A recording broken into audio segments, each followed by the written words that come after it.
welcome to, this is the sixth and last in a series of Build Back Better How events that Compass is running in the final week of October.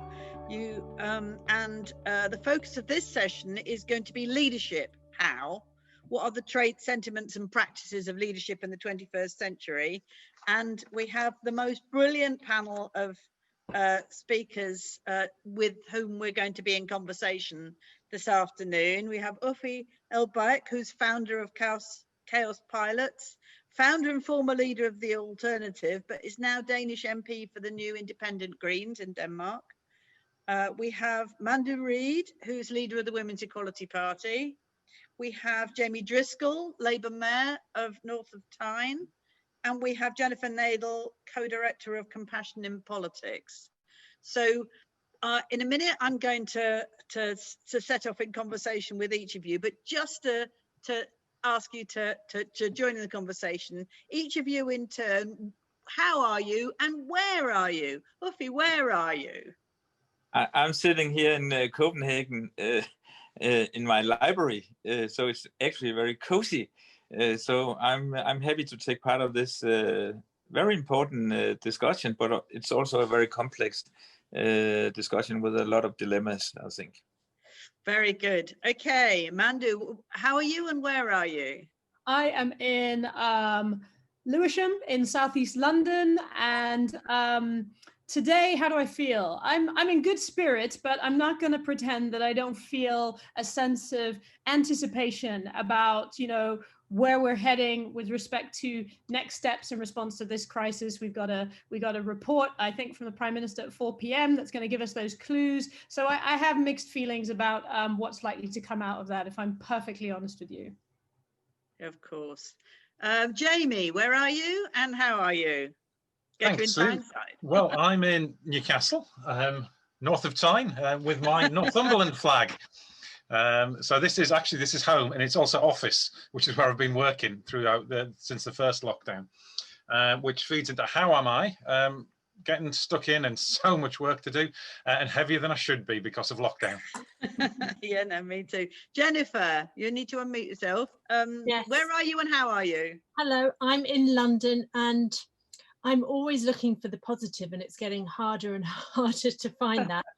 But it's also Halloween today, and so you may suddenly see a son dressed up as a monster popping his head through the door, but I'll try to make sure that doesn't happen. Oh no, it'd be great. And I'm in Kent watching the most torrential rainstorm.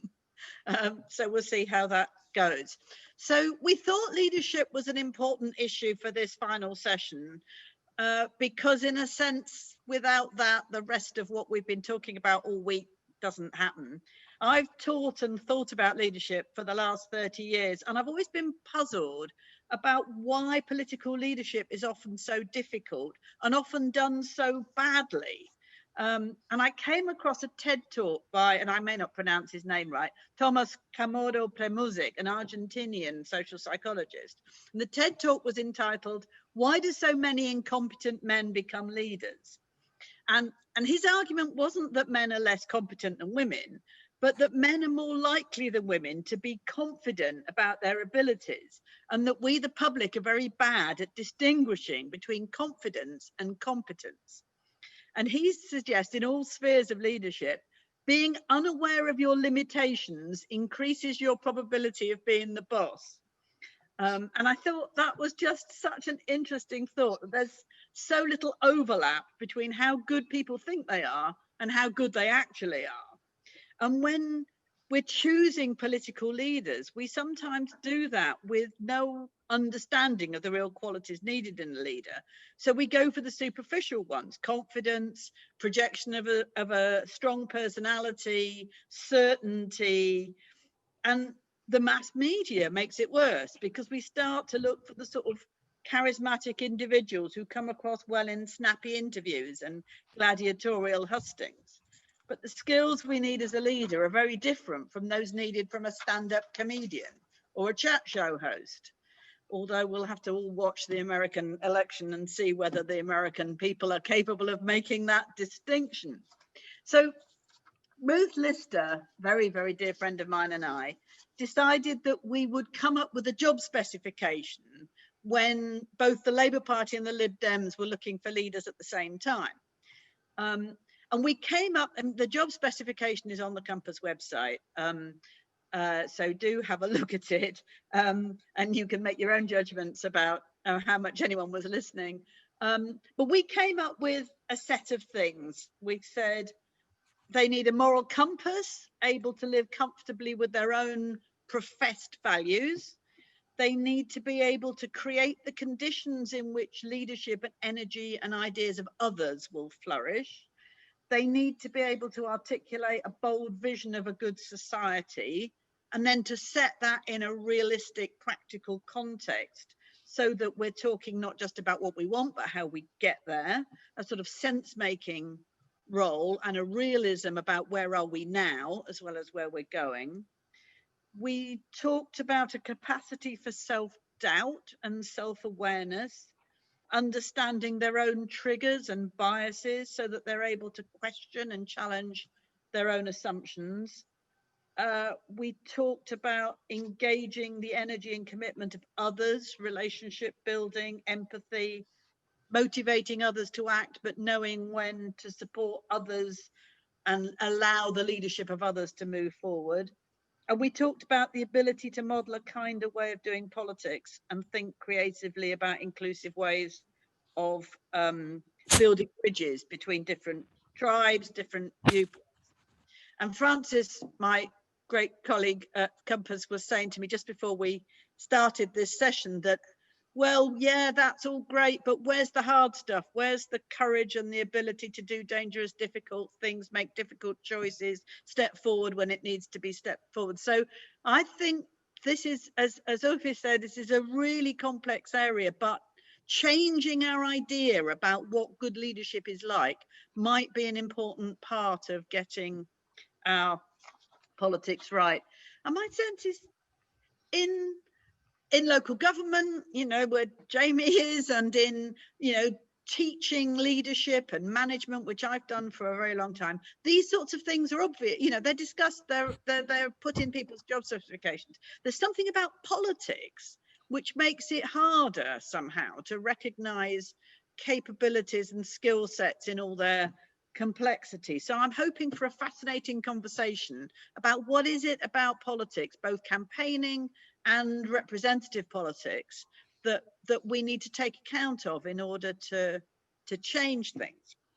So that's me. And I'm going to start with, because it's just so interesting to hear from another country. So we'll start, if I may, with Uffe and ask you, you know, what's leadership like in Denmark, and how is that characterized, and what are the issues that you think are raised when we try and talk about leadership in a political setting? First of all, I would say that for me, leadership is very much context related. It depends on what is the task we have to deal with, depending on what level in the society we are placed. And I think most of you in the UK has been watching Borgen, the TV series on how stuff is been done in the Danish Parliament. I think there's something with leadership and politics which is very, very difficult because it's so much connected to how do we understand power and power culture, the culture of powers, and now we have a representative political system in Denmark. We don't have the same kind of a system as in UK with first past the post system. But still, if you are a political party, of course you want to gain power, and you would like to move your country in a specific direction. So this is also a question about how do we deal with conflicts, and how can we create bridges between very different viewpoints. And I have to say it's not absolutely not an easy case, because if you talk about political leadership, you're also talking about how to be a politician in a time where the media plays such a powerful role, and everyone knows how the media works today. They don't have a business model that works, so they have to run on breaking news every second nearly. And these two systems feeds into each other, the way we think about politics and power in the parliament, and at the same time a media world which together creates a very, very negative dynamic. So for me, it's we are in a bit of an unknown territory when we talk about political leadership, because we are in a phase right now, and then I'll end my little starting point. We are in a period right now where actually we have to stand up for our democratic institutions, because they're under such a huge pressure everywhere on the globe at the moment. And then at the same time, how do we reinvent them? So how do we both protect our democratic institutions and at the same time renew them? And in this space I'm drawing right now, we have to figure out what is good political leadership. And again, it's context related. It depends on the task we are facing. So how does good leadership looks like in a moment of time with Corona crisis, where you have as a politician to take very, very tough decisions and actually be responsible for closing down a nation. It's not easy, but I'm looking forward to hear what my colleagues are saying. So can I just come back to on the defending the democratic institutions and reinventing democratic institutions? If we take just that area for the moment, what sorts of leadership qualities or actions or styles do we need if that's the work that we need to do?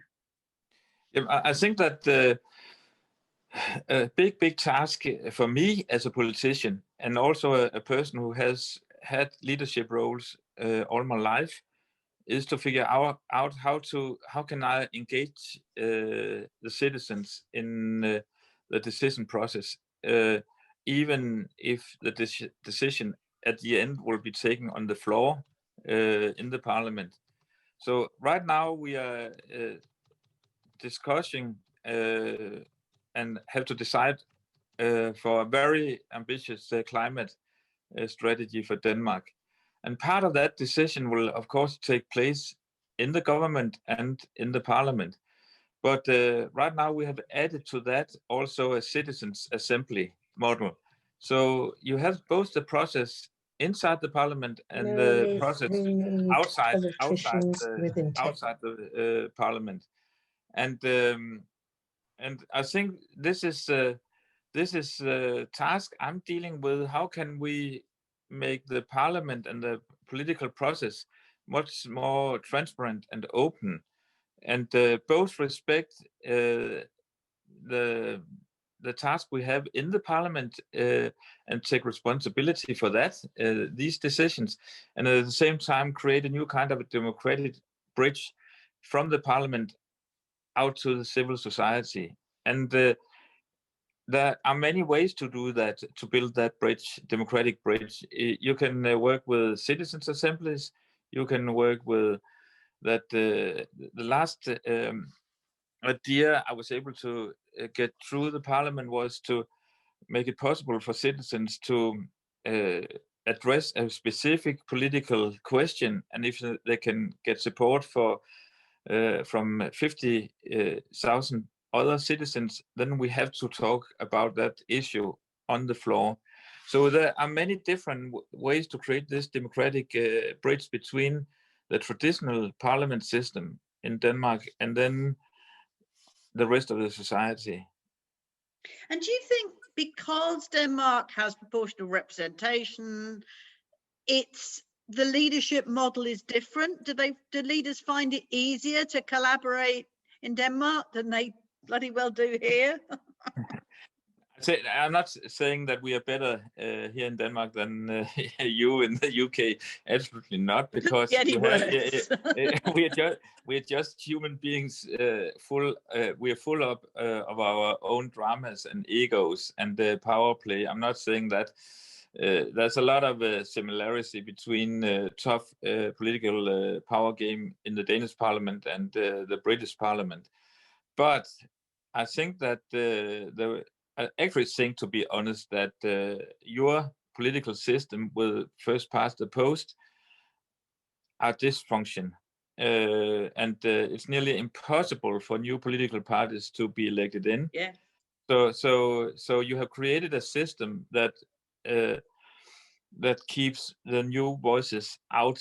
And I had many years ago, I had a very intense discussion with Vigdis Finnbogadottir, the president of Iceland, former president of Iceland.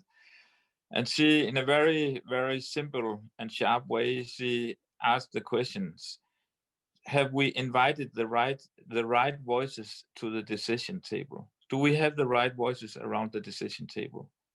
And I have to say that the way you have structured your political system in UK keeps a lot of voices out, very far away from the decision table, as the parliament is. So we have to talk about the political system. How is that structured? We have to talk about how can we invite the right voices to the decision table. How can we create a new kind of democratic bridge between the parliament system and all the rest of the society? And how at the same time can we stand up for our democratic institutions as we know them today, and then at the same time vitalize them? So there's a lot of tough questions on the table. Yeah, and that's good. Yeah, and that's where leadership comes in. And I guess the last question, you were talking about the media and the impact of the media on our models of leadership. Just say a little bit more about what you think the influence of the media does to how we think about leadership.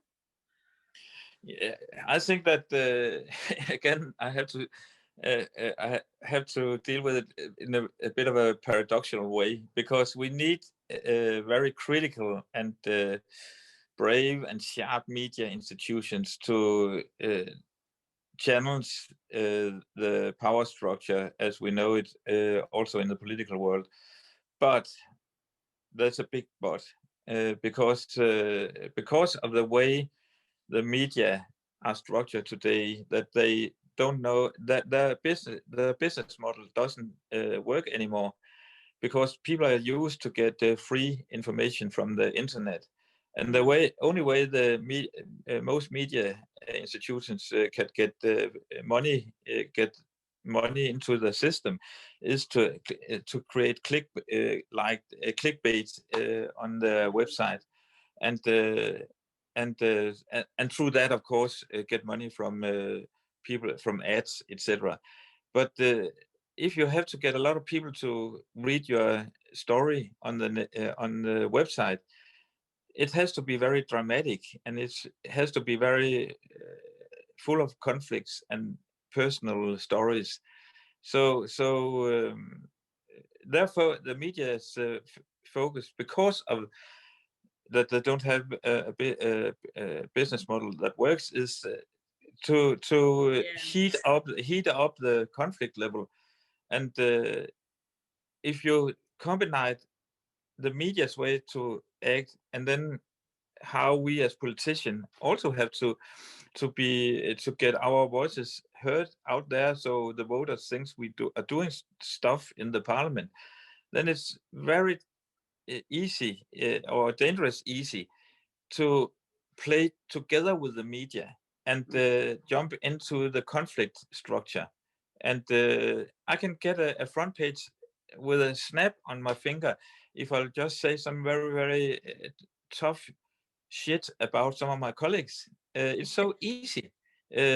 So there's this very unhealthy relationship between the power game in the established political structure as a parliament, and then the way most medias are working today. That's really it's really, really dangerous.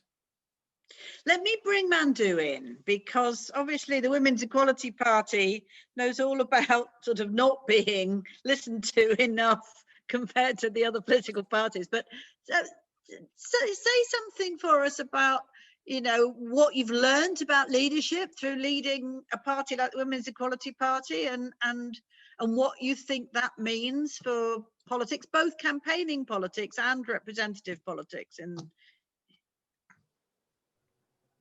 you hear me? Yeah, that's great. Great. There was a unmute myself button, and I wanted to make sure I'd done the right thing.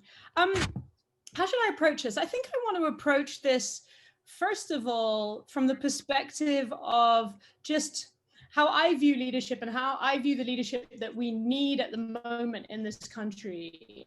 And I think in the context of the crisis that we're currently trying to navigate, it's really important that we see and we frame leadership as a practice, rather than a position, rather than a role that's held by some heroic individual who supposedly has all the answers. You know, the last thing we need right now is more hubristic rhetoric. The last thing we need is more bombastic, macho promises of world beating this or world beating that. No more moonshots. What we need to be doing is moving away from a narrow frame. We need to be broadening the frame. And the Women's Equality Party has been saying that since it was, you know, invented 5 years ago, and certainly from the very beginning of this crisis. And the reason why that this stuff matters so much is because we are facing a complex adaptive challenge. Not a technical challenge. A technical challenge is kind of like, my printer's broken, I ring up the engineer, she comes over, pokes around and tells me I need new toner or this screw is loose or whatever. She sorts it out and my printer's up and running again. You know, an adaptive challenge, if we want to extend the printer analogy, is like the whole supply chain is messed up for all the parts and components that go into my printer. Maybe the chemicals that the toner is made of are polluting the environment or having to be generated as a result of child labor. So we got a mess. If I want a printer that works all the time, the solution to figuring that out isn't me just ringing up somebody who's got a very narrow specialist technical expertise and getting her to fix the problem. It is actually thinking much bigger picture. And to address adaptive challenges, I think you need, and the research says that you need humility, a high level of emotional intelligence, the ability to self-reflect. Lots of stuff, Sue, from that JD that you wrote for leader of the Labour Party and leader of the Lib Dems overlaps with what I'm saying right here, right now. You know, the adaptive challenges can only be solved by an ability and a willingness to learn and respond in real time, rather than this kind of like strongman power over, you know, tendency which over indexes on stubbornly digging in and blaming others for things that aren't going right. And you know, leading a party like the Women's Equality Party in the context that, you know, Uffe outlined is a real struggle, because our system is inherently hostile to women in politics, doubly hostile to women of color in politics, triple hostile to anybody that is trying to break through as a minority voice, trying to bring alternative perspectives to the table.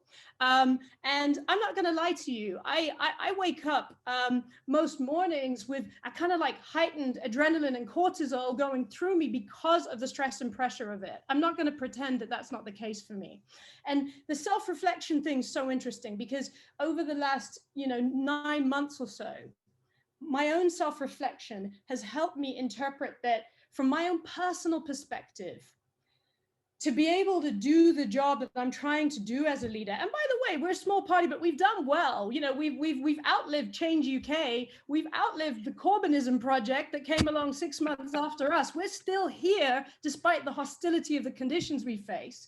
But nonetheless, I recognize that what I need on a personal level as a leader to do what I'm trying to do in these difficult circumstances sometimes is reassurance, encouragement, and to know that there are people and things I can rely on. Now let's translate that back to what the people of any given country in a crisis need from their leader. They need to be reassured. They need encouragement. They need a vision. They need clarity about where we're going. And they also need to know that they can rely on what they're being told. They can rely on the motives of the people that are in charge. So what I need as an individual leader actually translates to what a leader needs to be offering his or her people. And the examples that are abundantly cited, and rightly so, of where leadership responses to this COVID crisis have had a kind of successful outcome so far, at least. New Zealand, let's talk about that. Taiwan, let's talk about Taiwan. Germany is doing better than we are. Even Scotland, to an extent, is performing better than England and Wales, you could argue. And so a lot of people are trying to interpret, well, what's going on there? And obviously you see that there are women in charge in those environments. But I want to kind of pause and say something that people might not be expecting me as the leader of the Women's Equality Party to say. We should be careful about attributing that to some mystical quality that women have or those women have.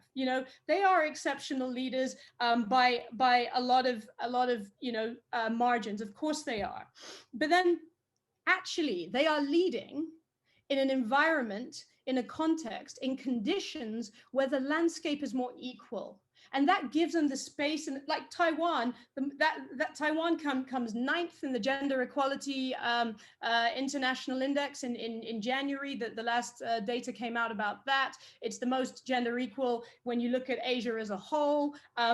New Zealand, I don't need to tell you about New Zealand. That's the example. That's the kind of like poster child example of this. But when you have an environment where there's more space for more voices, where the systems and structures that are in place encourage and foster equality more so than discourage it, you actually create the conditions where more women who typically have to work half as hard to get twice as far end up in positions of power. The mediocre men who are disproportionately represented in most of our systems don't have such an easy ride to the top. And effectively, that's the Women's Equality Party's manifesto.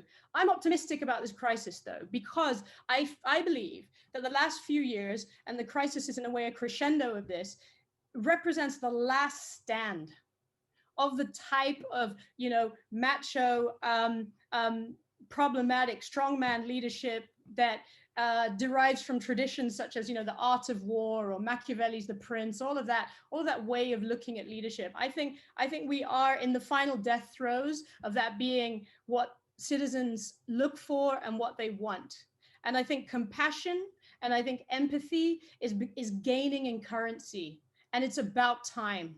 It's not going to happen overnight, but I would be very, very surprised if look at Jacinda Ardern's, thumping victory. She has demonstrated that people want this, they like this, they expect this, they are reassured, they are encouraged by it, and they know they can rely on it. Those three things I said I feel I need on a personal level as a leader to do my job with confidence, but I also recognize that people who are effectively being led need that kind of atmosphere and approach before them. So that's really interesting and helpful.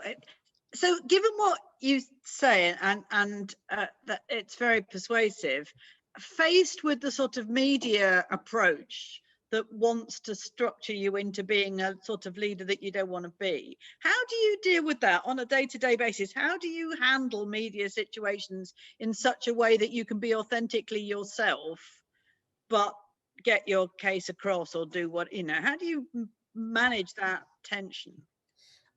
It's not easy, but I had to make a deal with myself when I decided to proceed with this. I didn't spend my kind of like childhood and adolescence thinking I want to lead the UK's only feminist political party in horrendously hostile conditions. It's never something that I was in my kind of game plan for myself. I mean, I was a member of the Labour Party for a while. That didn't work out for me.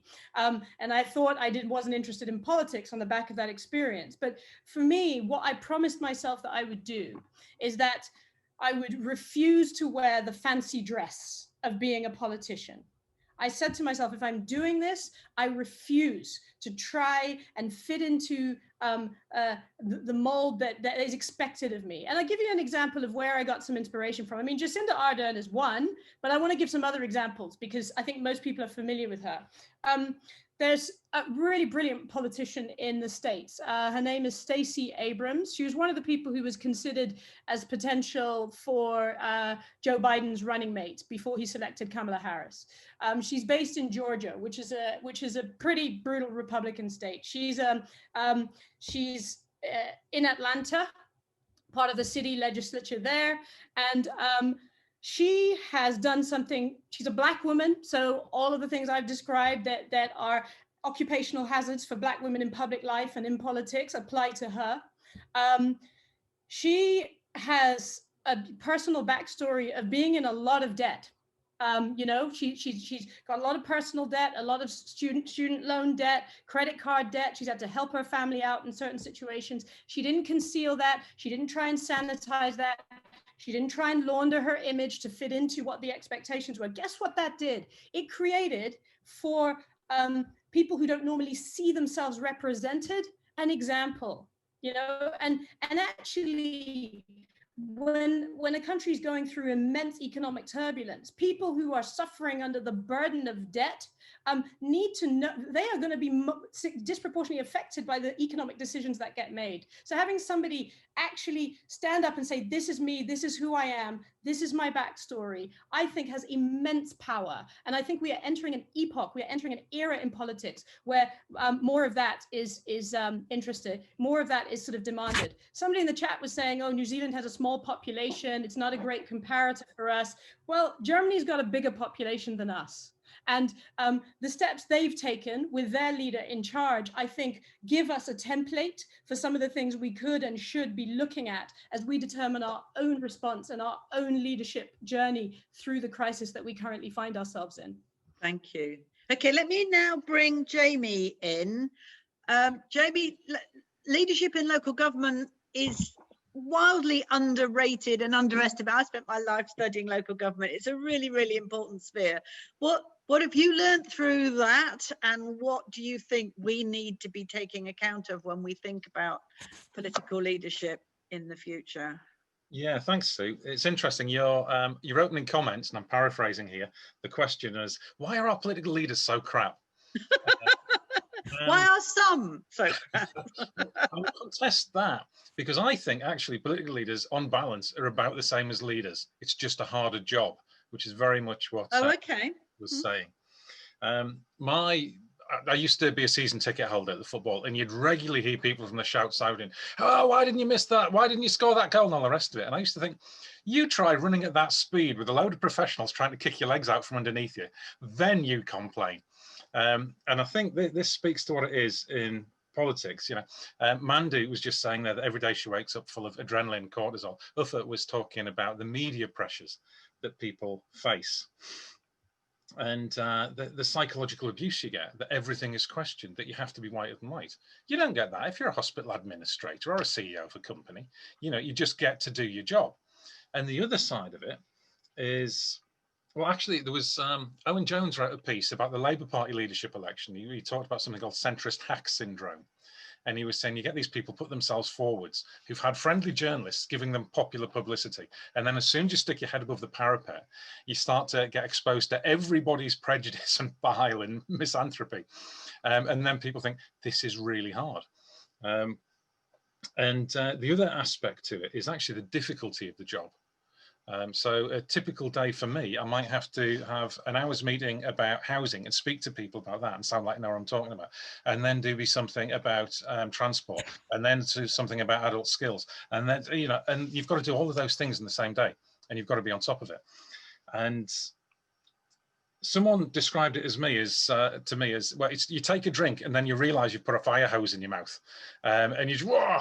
And, you know, Nick Clegg, I'm sure, had no intention of tripling tuition fees when he became Deputy Prime Minister. But he went into that and he found himself under so much fire, controlled from so many different pressures and thinking, oh, which coalition should I make? Which relationship should I build? And it is extremely difficult. And we can talk about wanting better leaders. And it's notable in your job spec. I think it's the penultimate point on qualities and skills. The personal courage and sense of who they are, which enables them to withstand attacks from political opponents and care for themselves and others when things get difficult. Well, all right, but you've kind of narrowed the field there to like about a dozen superhumans throughout the entire course of human history. So it's the structural things that we need to change. You know, and I think there's a strong social psychology element to this. You do indeed get leaders who are unaware of their limitations, but this is a lot of people on the call might have heard of the Dunning-Kruger effect. And you get this effect that people who know absolutely nothing about a subject usually speak on it with great confidence.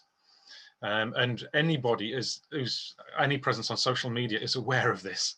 And then it tips down, the more people know, actually the less confident they get until you get right to the other end where genuine experts actually might have some confidence in it. And that is a component in it. I think there is a place for not so much toughness, but definitely confidence and charisma in leadership, because people do look to their leaders. It doesn't matter whether it's sport, business, politics. If you have someone who says, you know what, I'm not sure, when everyone's expecting you to make a decision, that's not great. What you have to do is have the confidence to say, I think we need to convene some people who know what we're talking about here. That's the approach. So that in itself requires a tremendous amount of confidence. If you're a political leader to say, you know what, I don't have an answer to this, you then have to be, because it's your job, you have to be able to say, but I know how we can find one. Otherwise, you've no business calling yourself a leader. And so that is a big part of it. We base our, particularly in this country, but I think in general, we have an overly adversarial system. Our legal system is adversarial. And it's not investigative. And I think our politics comes from perhaps the similar route. Our parliament has, if you're the Prime Minister, your job once a week now, used to be twice a week, you have to stand there and get subjected to a load of questions you've got no notice on and try to stop making yourself look a prat. And that is the purpose of Prime Minister's questions. It is not questions to the Prime Minister, because the Prime Ministers, no Prime Ministers ever answer them. And it is unreasonable to expect them to answer them if they've not seen the question in advance, because it's predicated on an adversarial approach. Some people call it a testosterone-fueled approach, but to that I would just say two words: Margaret Thatcher. But this goes deeper, because the Oxford Union, you know, which is the basis of our establishment's great debating skills, you get told, right, you're going to argue for something, you don't know which side it is, you're going to argue for or against it, and that's it. So you're going to hone your skills for arguing something that you don't believe in.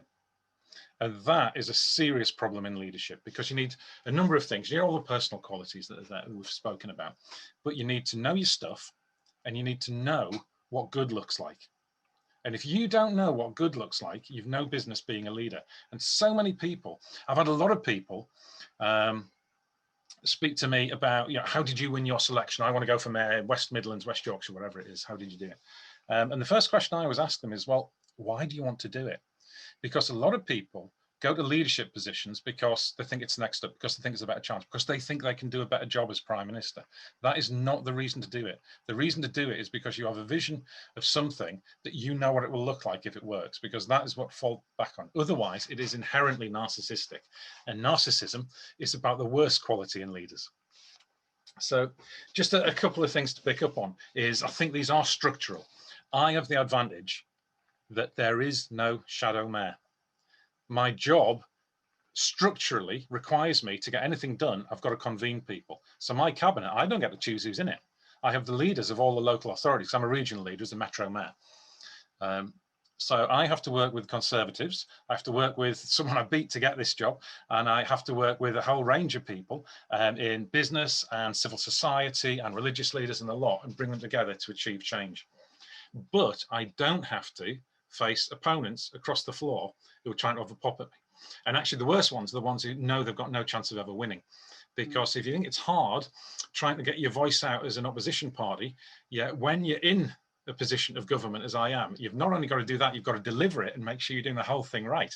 And everybody has an idea about how it could have been done better and aren't aware of all the details that you had to go through to get something done and the compromises that were necessary to bring a coalition together. So that's a big part of it. And I think I was in front of the select committee last week and we're talking about devolution and distributed leadership and levelling up. And I made an analogy that it was 215 years ago, because it happened to be the anniversary of the Battle of Trafalgar. And you know, the British fleet were going to be fighting the French and Spanish combined fleets. And Nelson had this plan. We got all of his captains together the night before. And he said to them, he says, no captain can do far wrong if he just puts his ship alongside that of the enemy. Now that's a military analogy, but the point is he understood distributed leadership. And the reason we're in this crisis of coronavirus is because everything is getting channeled through a tiny unit at number 10. It's not even going through the Department of Health. Political decisions are being made on the basis of how they will play out. Somebody said New Zealand's small country indeed, but actually the country that I would think is perhaps most useful, Germany, was very successful in the early wave of coronavirus because they have distributed leadership. Each of the Länder were allowed to do their own tests. You had a massive parallel development of approaches and they were able to learn from each other very, very quickly. But South Korea, they delegated their test and trace system to local areas, and distributed leadership is what works. Anybody who's involved in public services, whether it's medicine or education or whatever it is, let the teachers teach, let the doctors practice medicine. These are the people who knows what's going on, and have a system which is there to enable these people to do the job, rather than to think, how can I look good to my core demographic by telling these people how they should be doing the job? So that's my take on leadership. Oh, well, and I absolutely agree with you on distributed leadership. That's what I was trying to do when I was writing Garden Mind.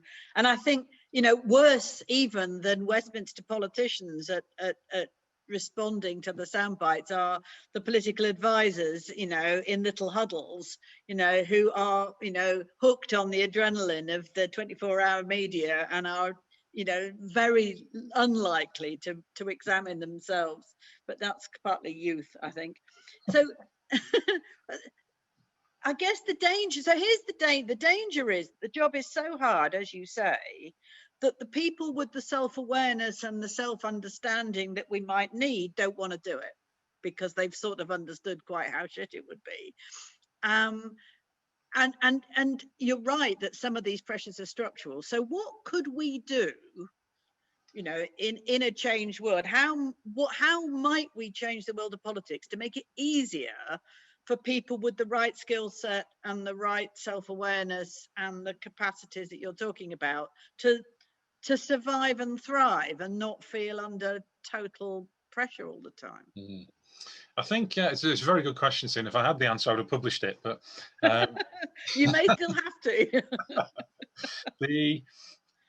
There's a couple of things. I think the Westminster model is kind of a hangover from having a massive empire, I think, and it's totally dysfunctional for many reasons. But the first past the post system is part of that. Now, the argument's often used as well, MPs then have a direct connection with their constituents, but MPs have actually no power whatsoever in local government and very little link to it. And it structurally mitigates against that. So big national questions: what should we be doing? What are our core values? How do we want to balance taxation against spending? These are things that work at a national level if you're going to accept nation states at all. And that'd be far better done on a PR basis. And then have significantly expanded local and regional government. And that is best done, to paraphrase Plato, to carve nature at the joints. So to do that where we have functional economic areas, and that kind of works on the city region basis.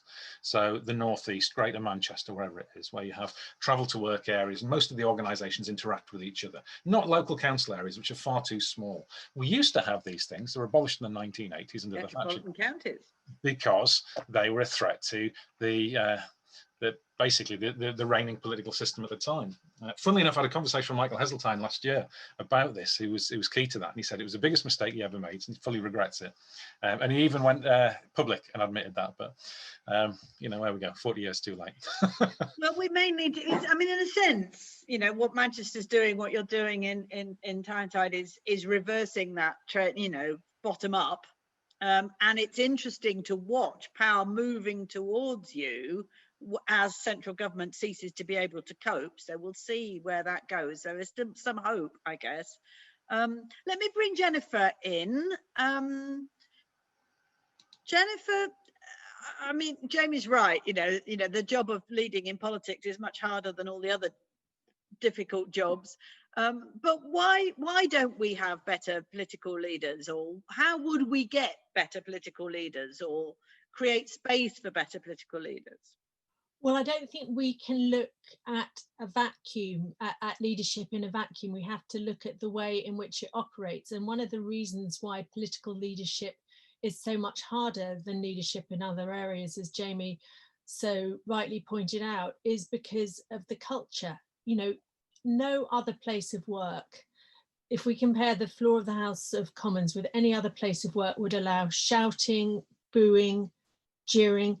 There's no requirement as a political leader that you need to be honest. You can lie. Absolutely nothing we can do about that.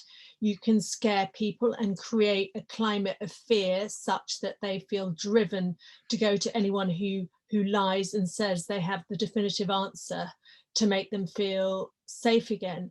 We have a culture which actually promotes the qualities that we least want to see in our leaders. As Jamie said, it's adversarial, it's combative. My first career was at the bar, and I left because I realized that every day we were arguing not about what was true, not what was right, but about winning. And that's what happens in politics.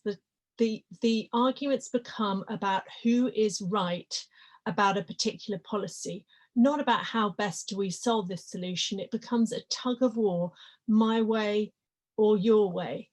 And people don't feel able to bring to bear all those qualities, you know, that Mandu so rightly outlined, you know, qualities that we see that are so appealing, like vulnerability, authenticity, saying, I'm not sure, I don't know, or let's have a conversation about this.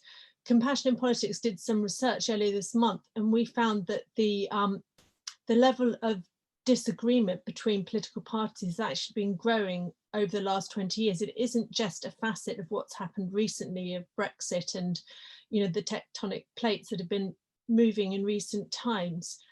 Back in 2001, when Blair was re-elected, 45% of the time, both parties agreed in debates. And now it's practically never. So that warlike atmosphere, that adversarial atmosphere has actually been getting worse for a long time. We can't just dismiss it as a recent blip. So the first thing I think we have to do is start tackling that climate, because that climate, if we see people insulting each other in Parliament, then how surprised should we really be if we see that elsewhere in society? Then I think the next thing we need to do is look at, obviously first past the post, trying to make politics as non-adversarial as possible. And that's something, you know, Compassion in Politics sprang into existence partly to try and help do that. Because actually, if you talk to most politicians across the political divide about why they want to come into politics, most of them say, I want to make the world a better place, or one or other version of that, and have something of that instinct to greater or lesser extent, probably in relation to the levels of narcissism which they experience. But nevertheless, it is in the mix. But somewhere along that journey, from that initial motivation, you end up becoming this person who has to make tough decisions, who can't concede, who can't say when they're wrong. And Compassion in Politics, we think, forget about loyalty to party, this tribal, you know, I would rather the country suffered than that I agreed with the other side. You know, the 2-week lockdown measure, if we'd had it, you know, when it was suggested, we wouldn't now be facing a 4-week national lockdown. But, you know, the leaders that we have would rather win that fight than actually work together to come up with a solution that is for the good of the people. So we, the people, are the casualty of this political warfare that we have. So rather than having allegiances to party at Compassion in Politics, we say, why not have allegiance to values, compassion? what would it look like if we all said, we all agree with compassion, so how can we make this country that we live in more compassionate? How can we make our laws more compassionate? How can we have conversations in ways which foster compassion rather than foster tribalism and antagonism? And there's a lot of research that has been done on compassionate leadership, particularly in the NHS. Michael West has done some fantastic work on that and on the outcomes that are achieved when compassionate leadership is brought to bear. And, you know, without a doubt, it's the single most effective factor in improving outcomes for patients is the injection and full understanding and training for compassion, so that it's something that we can train. But there's another aspect that we're not really talking about, or I think it was touched upon. It's psychology. You know, it's what happens to us when we feel under threat, both as a population. You know, if we don't understand the levers that politicians are pulling, that they're deliberately trying to scare us, because if we're scared, we're more likely to vote for that patriarchal, dominant male figure, no matter what he's saying or how he's behaving. And similarly, we have politicians who don't understand when they're triggered, so they become so defended against admitting that they're wrong, that there's no possibility. So there's a real psychological piece missing. And in a sense, what we see happening on a bigger scale in politics is happening on inside each of us, you know, that tussle between our better selves and, you know, our greedier, hungrier, power crazed selves. You know, we are all a mixture of the positive and the negative. And yet in politics, we can only admit half of those qualities. And I was at MIT earlier this year, and they're doing some very interesting work on, you know, how you bring vulnerability to the workplace. How, as a boss, do you practice vulnerability? And one of the main things they said is it's about bringing your whole self to work. It isn't, as Mandy said, dressing up to go to work. It's about bringing all of you. And, you know, just to say something positive to come out of COVID is that we've all had to start working from home, or those of us in the privileged position who have those kind of jobs have been working from home. And we can't pretend that we don't have kids, that we don't have doorbells, that we don't have caring commitments, that we don't have all those other things. And so culturally, perhaps there is a shift to allowing us to be all of ourselves, but it hasn't gone nearly enough for our political leaders to start changing their behaviours. And that's really interesting. And I was just interested in reflecting what Jamie had said about how it takes courage not to come up with the answer yourself, but to create a situation in which you bring the voices into a room to come up with an answer, you know, to have the leadership strength to do the right thing instead of just trying to decide. How might we help politicians to understand those triggers and those psychological pressures, and to build the skills they need to be able to do what Jamie does and to be able to withstand some of that pressure? There are a number of things we can do. I just wanted to mention the word courage, because you mentioned it in your introduction, that Frances had said, where's the hard stuff, where's the courage?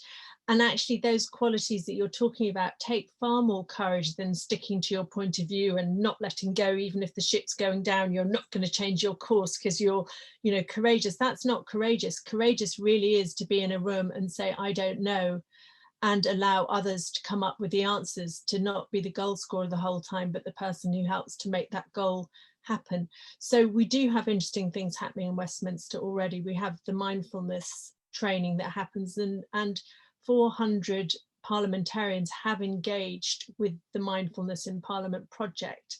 And what they report is that it's much easier to agree with people that you have meditated with, that you have sat in a space and practiced mindfulness with. So that's one definite outcome. And a lot of the people that we worked with initially in Compassion in Politics, we've grown now to include far more, were the people who had taken that, who had engaged in that process and brought people from the other side into Compassion in Politics, because they knew that they had a connection that superseded political loyalties, which was loyalties to truth, integrity and compassion.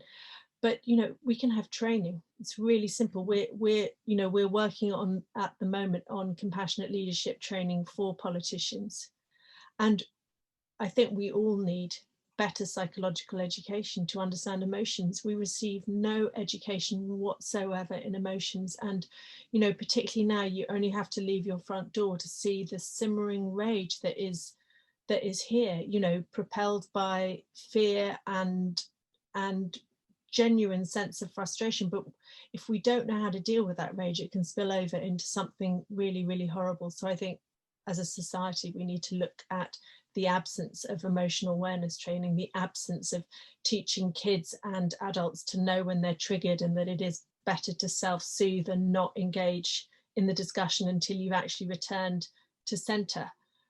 But of course, we love a fight, so audience. Well, so I guess, participants, members, audience, this is for you too now, because politicians are not simply people at Westminster or even people in local government. Politicians are people in the general management committees and the ward meetings and the campaign groups and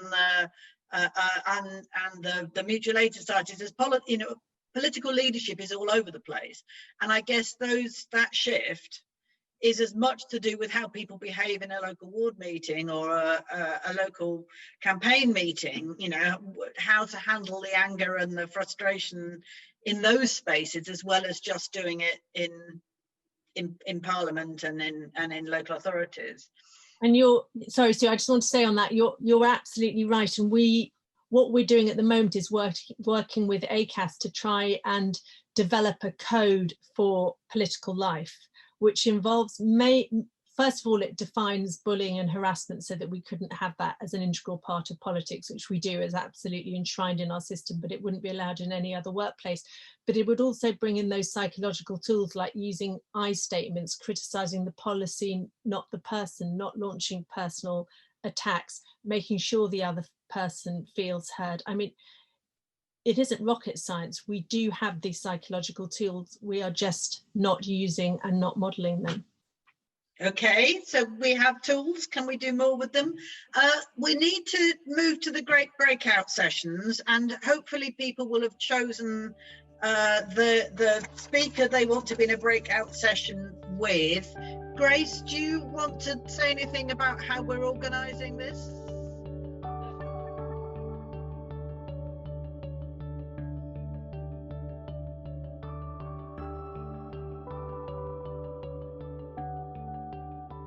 Okay, so just the final thing, you'll have written things in the chat or on the document, but I'm just going to ask each of our speakers just to give us their reflections or flavour for a couple of minutes of what that conversation added to our learning. What did you pick up?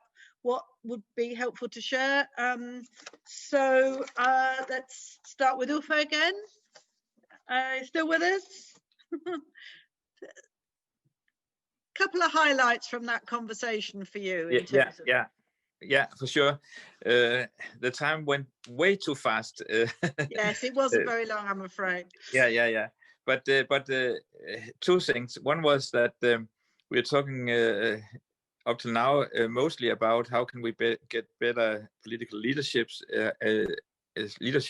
How can we get better politicians? And in our little conversation, we turned it the opposite way around. How can we get more engaged citizens? Because if you don't have really political engaged citizens, then as a politician, it's a very, very lonely job.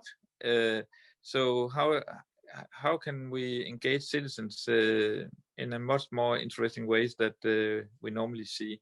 That was one interesting reflection. Another one on top of that is that at least the way, and that's my own reflection after the small dialogue, is that, and I don't know how it is in UK, so this is a Danish reflection, is that what we see in the parliament, and that goes across party lines, is that politicians look more and more like each other. even if they come from different political parties.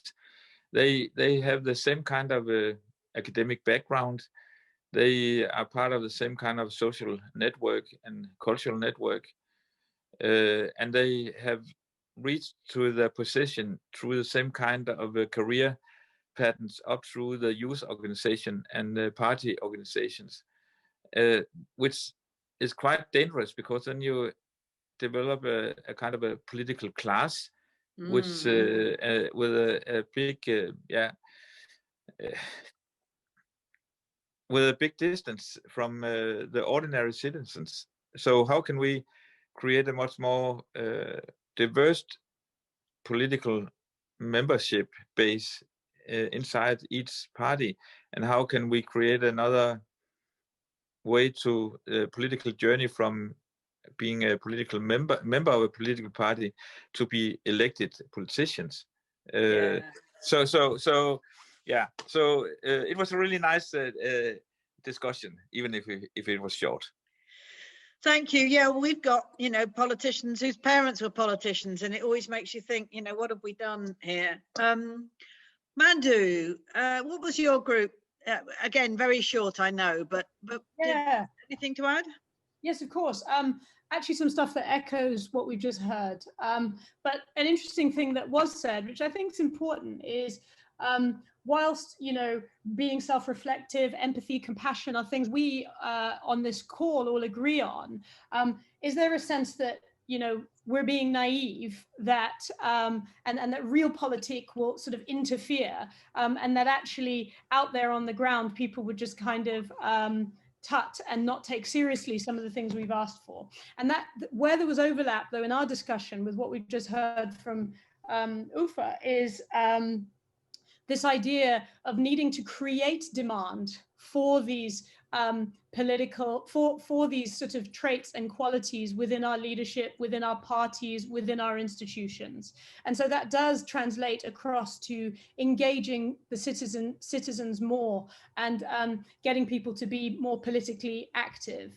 And one of the things that is actually a solution that we in the Women's Equality Party are going to be rolling out from next year is what we're calling the WEP Academy, which is basically where it's not just for people who want to engage in politics. It's not just for Women's Equality Party members. It's cross-party. It's anybody will be able to come and get political literacy, media literacy, education support that can enable them to be activists, community organizers, candidates if they want.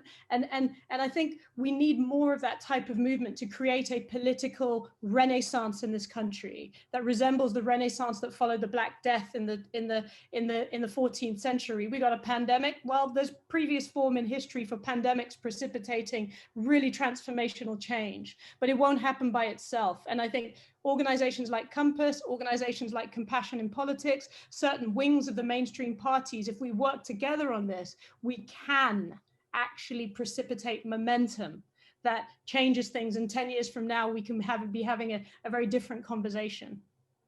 And I'm struck by how we could take some of those ideas and the ideas from Compassion in Politics even bigger in civil society. Could we not expect all citizens to know how you deal with a conflict, how you talk down, how you solve complex dilemmas, how you create a space for adaptive solutions, how you, deal with someone who's bullying? We've sort of lost that set of skills that people must have had 10,000 years ago before we had these political structures, where you can deal with tension and conflict and not have to shout and scream. So that, could we teach it in schools? What might we do? That's where we need to... Jamie. Thanks. So yeah, answer to that, yes, we should teach it in schools. I was on a local radio Desert Island Disc things, and they said, if you could rule for a day, what would you do? I said I would change the education system to start teaching the whole person. And I think that is the answer. Yeah. So, well, thanks to Stephen for making the notes for our group. We spoke about, largely ended up talking about structural aspects, and a few questions to me and a few contributions from other people. about how this would play out in reality and the structures of it. And that, for example, in County Durham, the leader, and it's available to leaders, cabinet members and politicians, but the officers can turn up and they have a discussion just about, well, how would we make this work? Rather than it being, you get a better discussion if it's away from, not away from the public eye, not in secret, but away from journalists trying to build clickbait stories. So there is the reason that these things are needed. And until such times as we get a different media, this is going to have to happen. We spoke about citizens' assemblies and co-design and the role of all of these things. So we do have a North Tyne Citizens' Assembly on climate change and other things, loads of community projects that we're co-designing with Space Hive, our Good Work Pledge designed with businesses. One of our participants was saying that he'd been a councillor in an authority that had always had a kind of a no overall control, and that led them to the need to, you know what, not fall out with each other, because the person you're disagreeing now, you might need their support next week. But I think actually that's a broader comment, that it's not just about doing it from a realpolitik point of view. What you want is people's energy and ability. And people's energy and ability will grow if it's a non-adversarial system. The other thing is, of course, you've got to not overpromise with these things. You know, it's not all unicorns and rainbows. We are dealing with some extremely difficult problems that we've got to face. And there are some people who, and I'll moderate my language here, who are just not nice people, who need to be put in their box. And you do have to say that is unacceptable to some people. But it's interesting, just a final point, is in her opening statement, Mandu was saying that, you know, we've got to get away from this Sun Tzu art of war kind of approach. It's interesting that Sun Tzu, he says the pinnacle of excellence is not to win victory in 100 battles. It's to get your objectives without ever fighting a battle at all. That's what collaborative leadership is. Very good. Well, collaborative leadership clearly is something which we need to learn how to teach and share.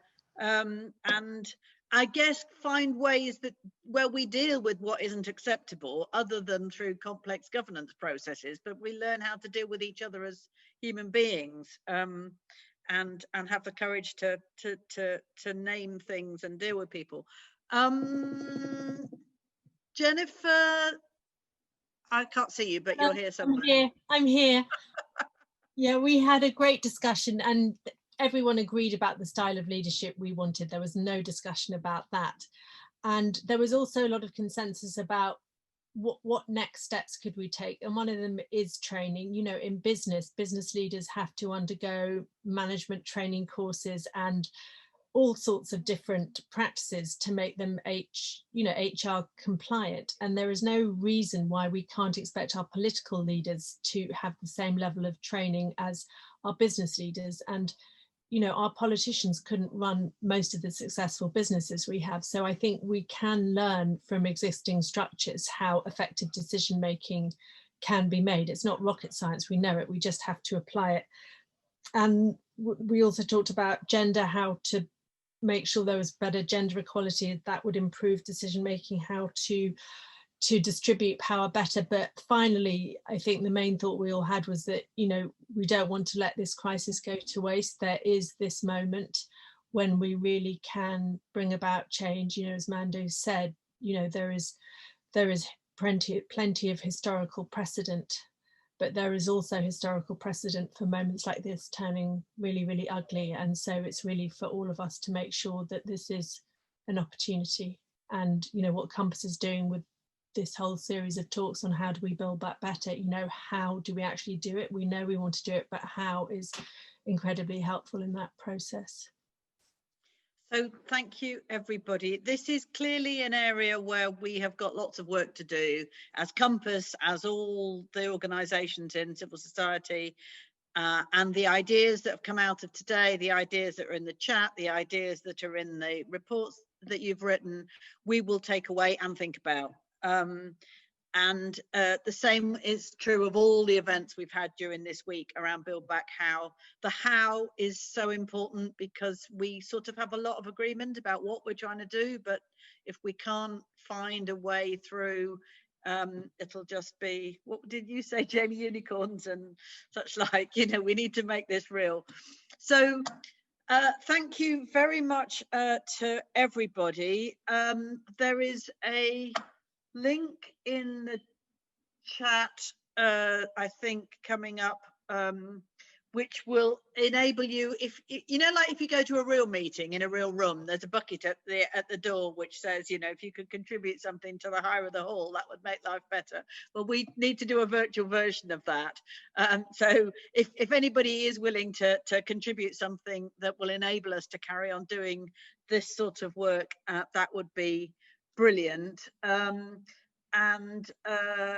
If anybody is really interested in Compass and what we're doing, then please look at our Compass website, look at some of our publications, consider joining. For me, Compass is a sort of raft of love and curiosity in a very queasy and unpleasant world, and other people find it so too. So, you know, consider joining and being part of our conversations.